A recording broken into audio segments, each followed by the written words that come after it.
Good afternoon, children.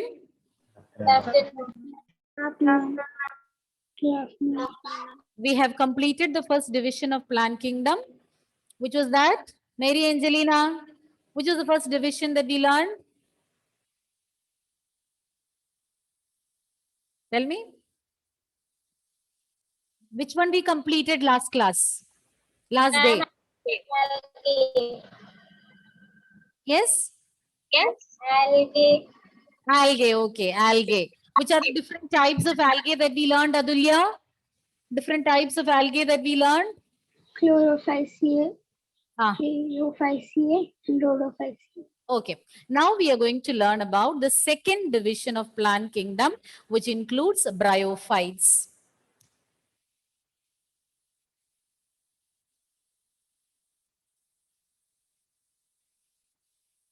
Bryophytes.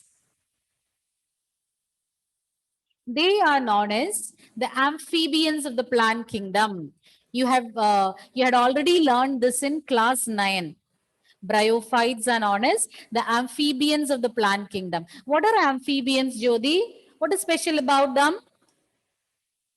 What is special about amphibians? Jyoti, where did you go? Ardra, what are amphibians? Quick. Ma'am, don't remember. Yes, you don't Hello. remember. Anashwara, nobody should hear. Okay. Organisms which can live on both land and water.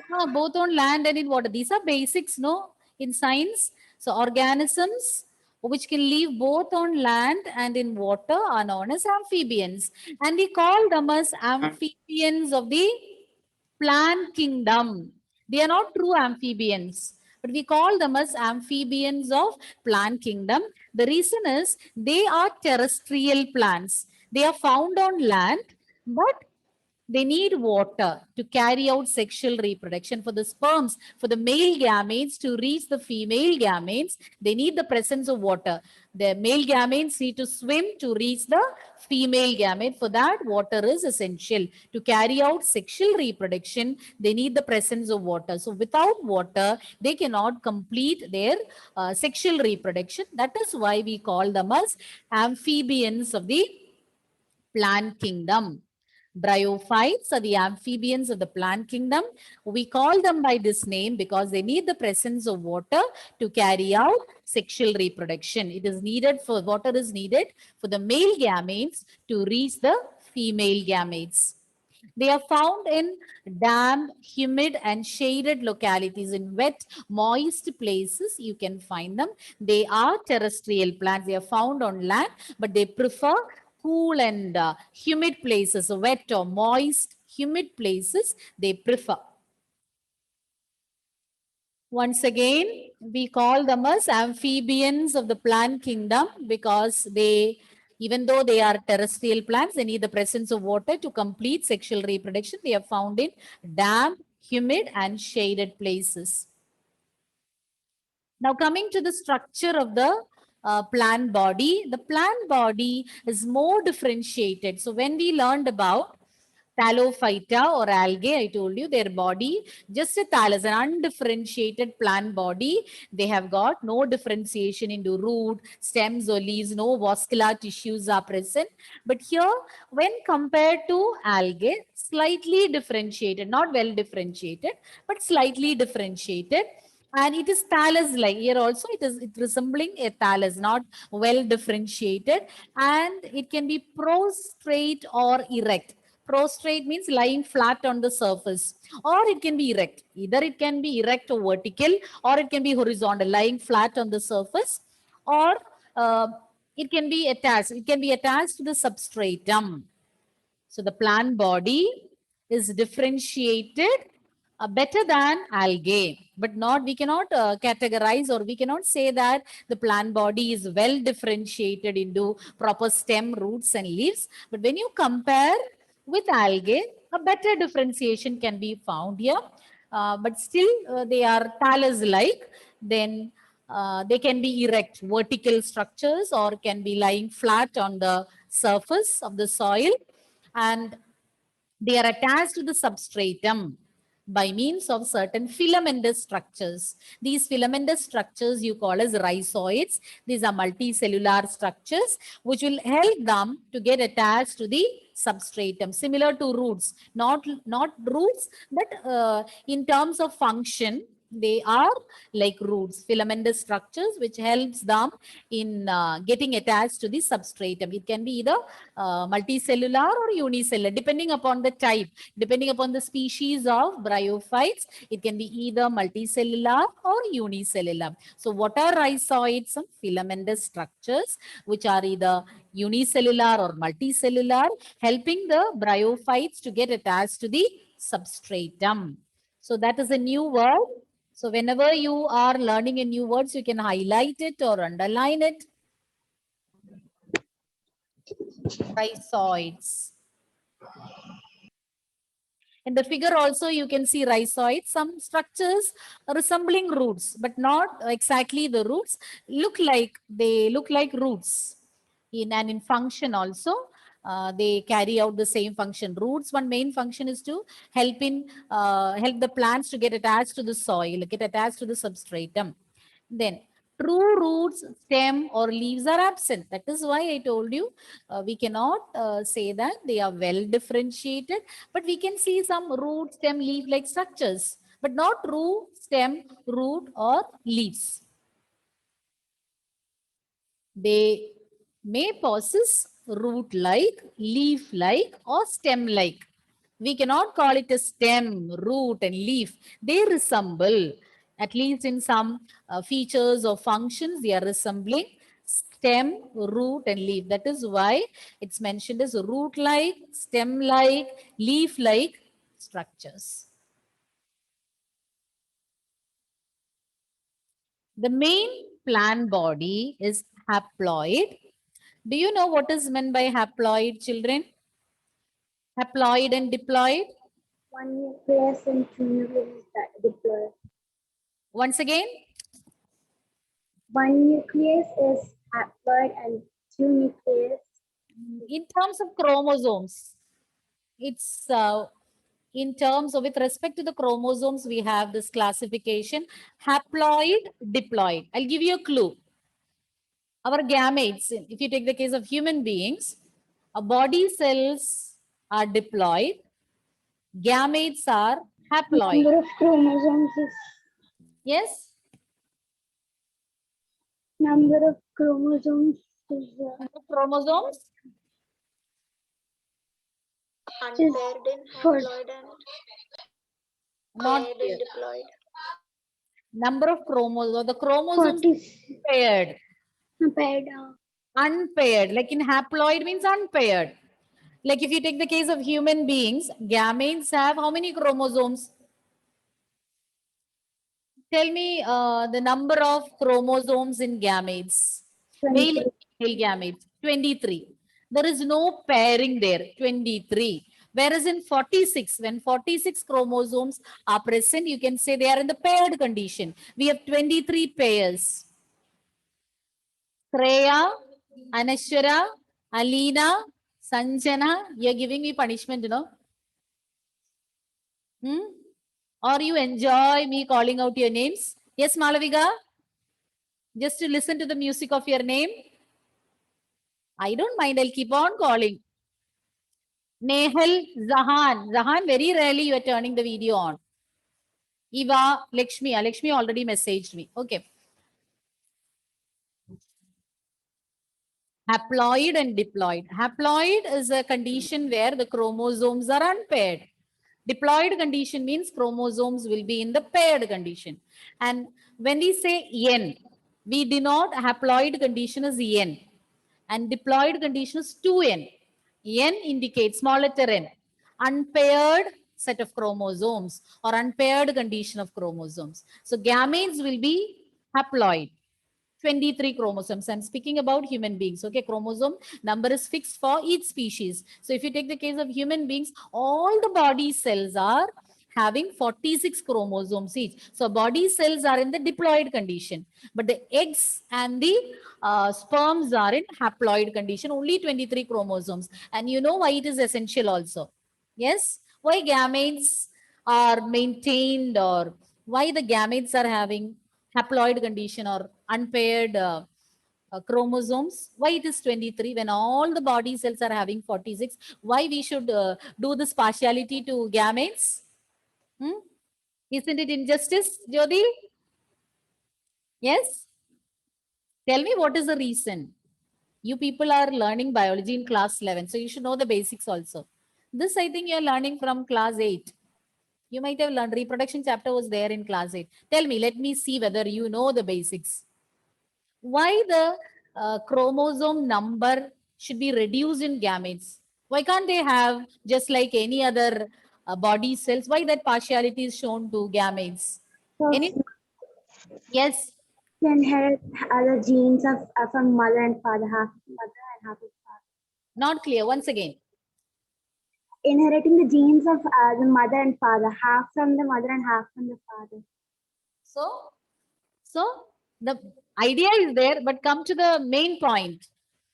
Anybody else? Zygote is formed only when 46 chromosomes are there, not more than Once that. again, Malavika, The repeat. zygote is formed only when there is 46 chromosomes, not more than that. So, what is the So- advantage of reducing it to 23? Half from we get half from both parents. So you have But the during idea. fusion, the Ah.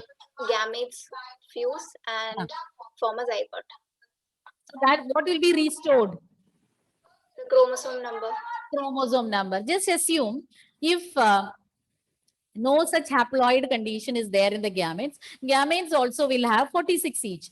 And you know that in sexual reproduction, male gamete should fuse with female gamete to form zygote. So if both of them are having 46 and 46, what will be the chromosome number?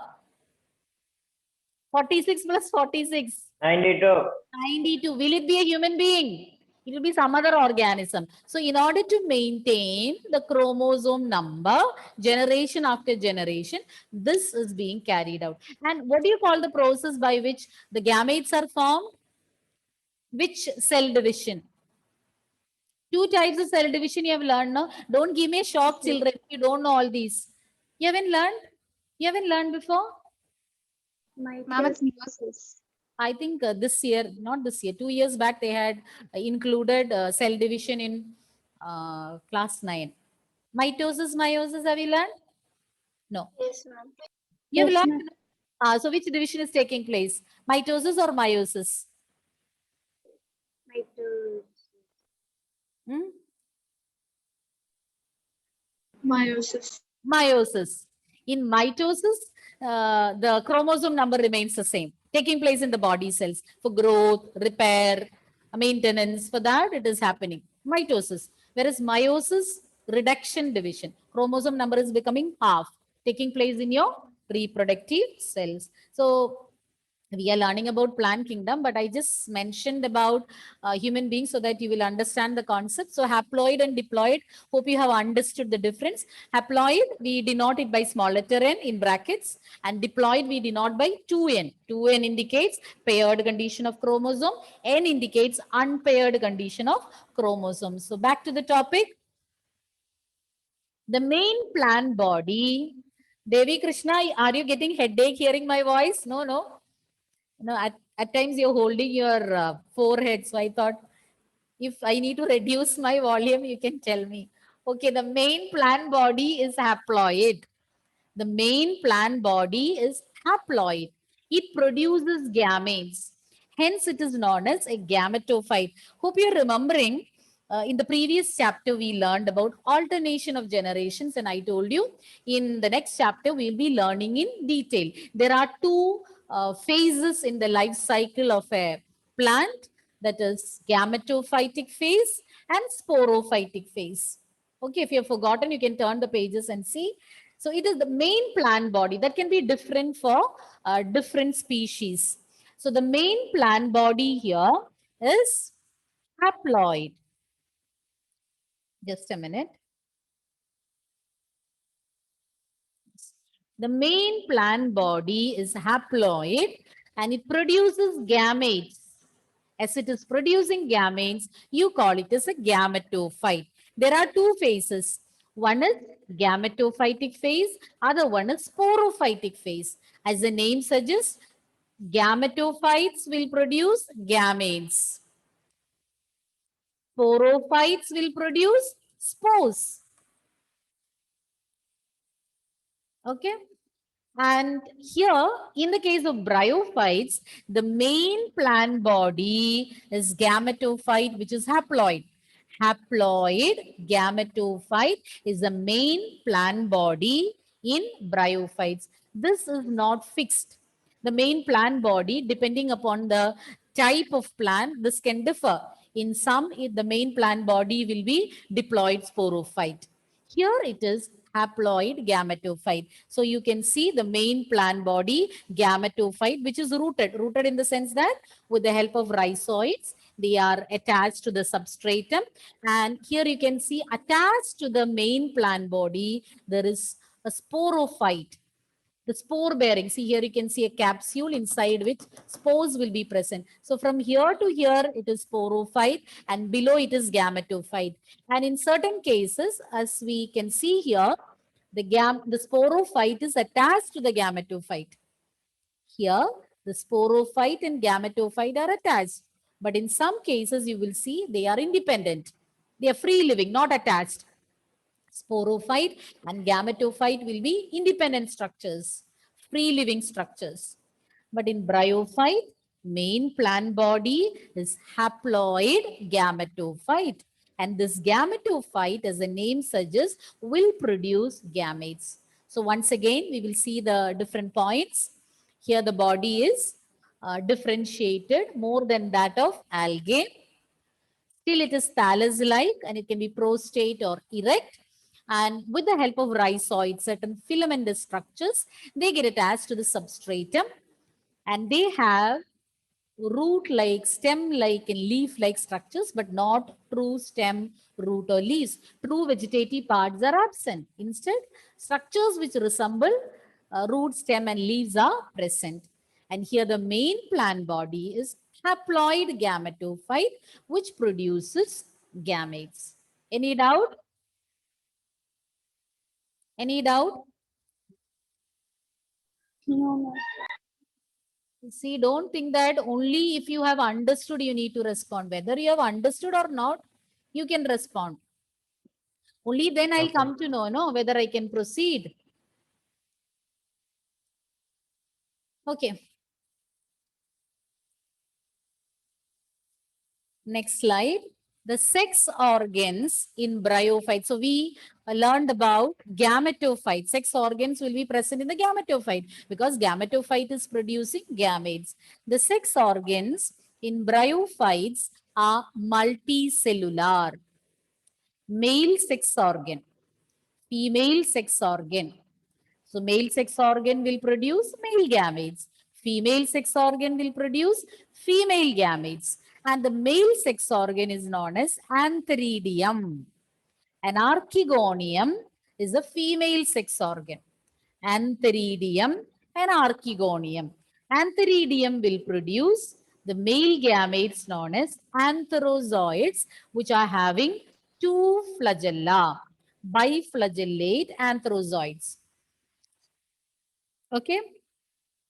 And the female sex organ is archegonium and it's a flask-shaped structure inside which a single egg will be produced inside each archegonium. So here you can find both male and female gametophyte.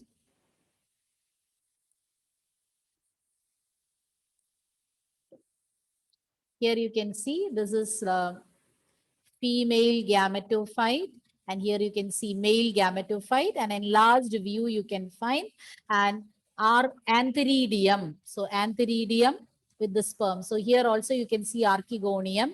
So here 6 archegonia you can find. Each one is having a egg. Each one is having an egg in it. Okay. In each archegonium has got one egg each. A single egg can be found in each archegonium. Antheridium produces sperms. Once again, the sex organs are multicellular. The male and female sex organs are antheridium and archegonium, inside which the respective gametes are formed. The female gamete is known as egg, just like in any other case, we call it as egg, whereas the male gametes are known as antherozoids. Within each archegonium, which is a flask-shaped structure, a single egg will be produced. Antherozoids. Once antherozoids are formed and they mature, it will be released into water.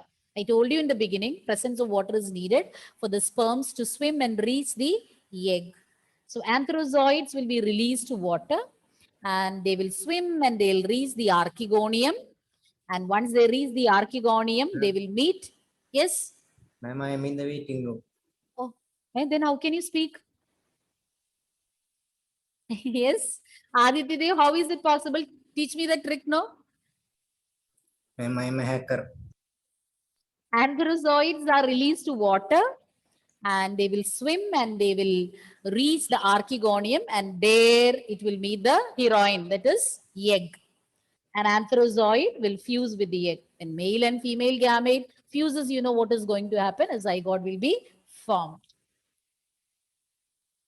These terms you should be familiar. Just we will have a quick recap of what points we had already completed, starting from the beginning, bryophytes.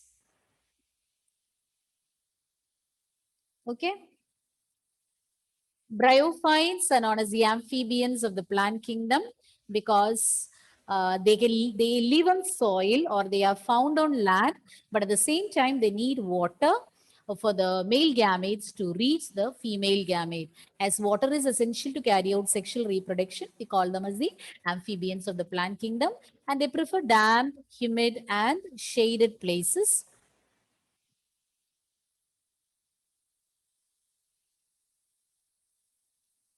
Body is more differentiated than algae.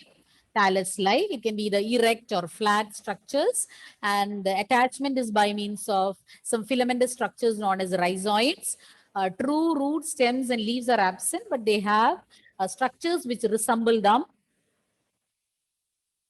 And the main plant body is a haploid gametophyte, which will produce the gametes. And the sex organs are multicellular, antheridium, and archegonium. Be familiar with these terms. All these are new terms. Antheridium is the male sex organ. Archegonium is the female sex organ. And antheridium produces antherozoids, whereas archegonium produces egg. And once antherozoid are released into water, they will reach archegonium, meet with egg or fuse with the egg, and results in the formation of zygote. Okay. Ma'am, last slide. We'll have a quick recap of what we learned. I don't know whether you have learned what I have taught. I will say that. Elaine, you may start. Ma'am, bryophytes, they are called the amphibians of plant kingdom. Why, Elaine? Because they can live in. Why so tense face? Tensed up appearance. Oh, okay. No, ma'am. Only because of the question. Yes. No. Yeah. So they can live in soil, but they need water for sexual reproduction. To be specific, they need water for Sexual reproduction. which part of the sexual reproduction? For which purpose they need this water? For the male gametes too? Who can help? Malavika?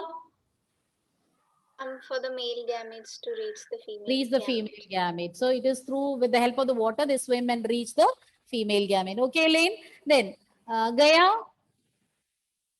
Yes, ma'am. They occur in damp and humid and shaded localities. Yes. Mary? Yes, ma'am. Say, next point. Ma'am, they are true roots or stem or leaves. Then, Malavika, Vipin? Ma'am, they are The body is more differentiated than algae. They are thallus-like What do they have? They have stem, root, leaf like stem. stuff. I think she told that point already. Then Alina, Jason. The sex organs are multicellular. Then the male organ is agrarium and the female is archegonium. And Tushar. Yes, ma'am. The main plant body is haploid. Haploid. It produces gametes. Hence, it is called Gametophyte. gamete. Right. Producing gametes, so gametophyte. Producing spores, then sporophyte. Okay. Then what about the male and female sex organs, Valentina? Brother is not having class now. I'm just checking whether he is there or not. Yes, Valentina.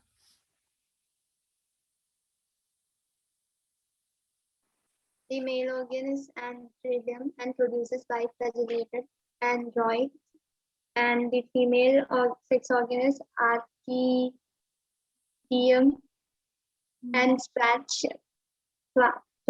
shaped and produces egg. Now you close that book in front of you and say it, repeat it with confidence. Male sex organ is called Here and there. Male sex organ is called antheridium and produces biflagellated androzoids. Zoids. Zoids. And female organ is archaeodium.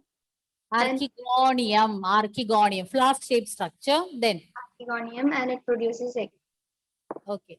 Then once fusion takes place, it will result in the formation of a zygote.